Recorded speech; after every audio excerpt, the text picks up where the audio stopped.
Hi hello vessel क्रिएटेशनमध्ये सगळ्यांचं स्वागत आहे. तर चला आज आपण टमाट्याची चटणी बनवणार आहोत. इथे मी टमाटे असे कापून घेतलेले आहे. 7-8 टमाटे असतील हे. आणि इथे शेंगदाणे भाजून घेतलेले आहे. इथे 2 कांदे कापून घेतलेले आहेत. हिरव्या मिरच्या 9-10-12 हिरव्या मिरच्या कापून घेतलेल्या आहे. कोथिंबीर. तर आता शेंगदाण्यामध्ये आपण लसूण टाकायचं आहे. लसूण सोलून घेऊयात. तर लसूण सोलून घेतलेलं आहे. तर आता आपण शेंगदाण्यामध्ये लसूण टाकून मिक्सरला दळून घ्यायचं आहे. तर इथे बघू शकता शेंगदाणे आणि लसूण मी दळून घेतलेलं आहे. गॅसवर कढई ठेवून घ्यायची आहे. त्याच्यात 2-3 चमचे तेल टाकून घ्यायचे आहे. इथे बघू शकता कढई आपली गॅसवर ठेवून घेतली. त्याच्यात 2 चमचे तेल टाकून घेतलेलं आहे. आता त्याच्यात आपण मोहरी आणि जिरे टाकून घ्यायचे. इथे बघू शकता जिरे आपली मोहरी छान परतवून झाली आहे. 1 चमचा जिरे टाकायचे.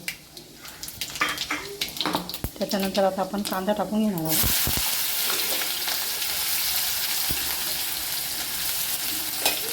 कांदा छान परतून घ्यायचा आहे.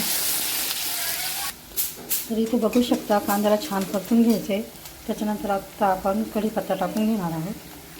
तर टमाट्याच्या चटणीसाठी आपल्याला एवढं साहित्य लागतं. कांदा, हिरवी मिरची, कोथिंबीर, शेंगदाणे, लसणाचे दळलेलं वाटण आणि टमाटे, कढीपत्ता, जिरे, मोहरी आणि आता आपण हे कांदे छान असे परतून घेतलेले आहेत. तर याच्यामध्ये आता आपण 1-2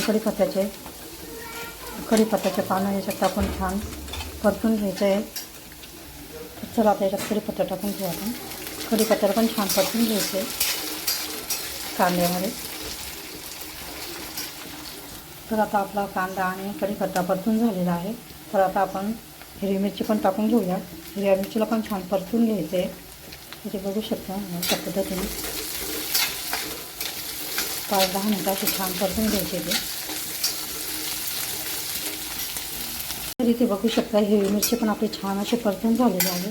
तर अर्धा चमचा आपण हळद टाकून घ्यायची. पाऊण चमचा किंवा अर्धा चमचा हळद टाकल्यानंतर छान मिक्स करून घ्यायचे अशा पद्धतीने.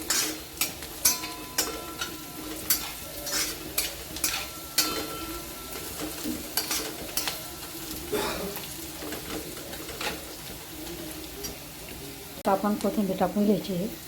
कोथिंबीर भरपूर टाकायची. कोथिंबीरने छान चव येते त्या टमाट्याची चटणीला. तिथे बघू शकतो अशा पद्धतीने कोथिंबीरला छान परतून घ्यायचं आहे फोडणीमध्ये. आता आपण शेंगदाण्याचं कूट टाकून घेऊया. इथे मी शेंगदाण्याचं कूट करून ठेवलेलं आहे लसूण टाकून. तर इथे आपण सगळं शेंगदाण्याचं कूट टाकून घ्यायचं आहे. इथे मी शेंगदाण्याचं कूट टाकून घेतलेलं आहे. लसूण बारीक करून घेतलेलं त्याला छान परतून घ्यायचं आहे फोडणीमध्येच. हे अशा पद्धतीने फोडणीत छान असं परतून घेतलं की आपण आता वरून त्याच्यामध्ये टमाटे टाकून घेणार आहोत. आता हे आपलं शेंगदाण्याचं कूट याच्यामध्ये लसूण टाकून आपण दळून घेतलं होतं मिक्सरला, ते टाकून घेतलं आणि त्याच्यात आता छान असं परतून घेतलेलं आहे. तर आता आपण टमाटे टाकून घ्यायचे. हे टमाटे पूर्ण टाकून घ्यायचे आणि छान मिक्स करून घ्यायचे. तर इथे बघू शकता मी सगळे टमाटे टाकून घेते. आता हे टमाटे टाकून झाल्यानंतर याला छान मिक्स करून घ्यायचे फोडणीमध्ये अशा पद्धतीने. पाणी बिलकुल टाकायचं नाही कारण टमाट्याला पाणी सुटलेलं असतं, पाणी असतं, त्याच्यामुळे पाणी टाकायचं काही गरज नाही. याला छान असं मिक्स करून घ्यायचं आहे पूर्ण फोडणीमध्ये. तिथे बघू शकता हे अशा पद्धतीने आणि 10-15 मिनिट आपण याला छान असं शिजवून घेणार आहोत. पाणी बिलकुल टाकायचं नाही कारण हे टमाट्याला पाणी असतं. आता टमाटे आपण छान मिक्स करून घेतलेले आहे फोडणीमध्ये. आता याला 10-15 मिनिटं शिजू द्यायचे. वरून थोडी कोथिंबीर टाकून घ्यायची अशा पद्धतीने. इथे बघू शकता अंदाजानुसार मीठ टाकून घ्यायचं आहे. मी साधारण इथे 1 चमचा मीठ टाकलेलं आहे. मीठ टाकल्यानंतर याला छान असं हलवून घ्यायचं आणि झाकण ठेवून त्याला वाफवून चांगली शिजवून घ्यायची टमाट्याच्या चटणीला. तर चला मी आता झाकण ठेवून शिजवून घेणार आहे. तर इथे बघू शकता 10-15 मिनटामध्ये आपली टमाट्याची चटणी अशी छान तयार झालेली आहे. तर अशा पद्धतीची टमाट्याची चटणी तुम्ही पण नक्की करून बघा. व्हिडिओ आणि डब्यासाठी तर ही एकदम उत्तम अशी भाजी आहे टमाट्याची चटणी.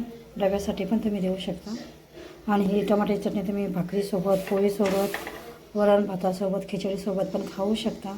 तर अशा पद्धतीची टमाट्याची चटणी तुम्ही पण नक्की करून बघा. व्हिडिओ आवडल्यास लाईक करा, शेअर करा, चॅनलला सबस्क्राईब करा. व्हिडिओ बघितल्याबद्दल धन्यवाद. मस्त खा आणि स्वस्त राहा. पुन्हा भेटूया अशाच नवीन व्हिडिओसोबत. तोपर्यंत बाय.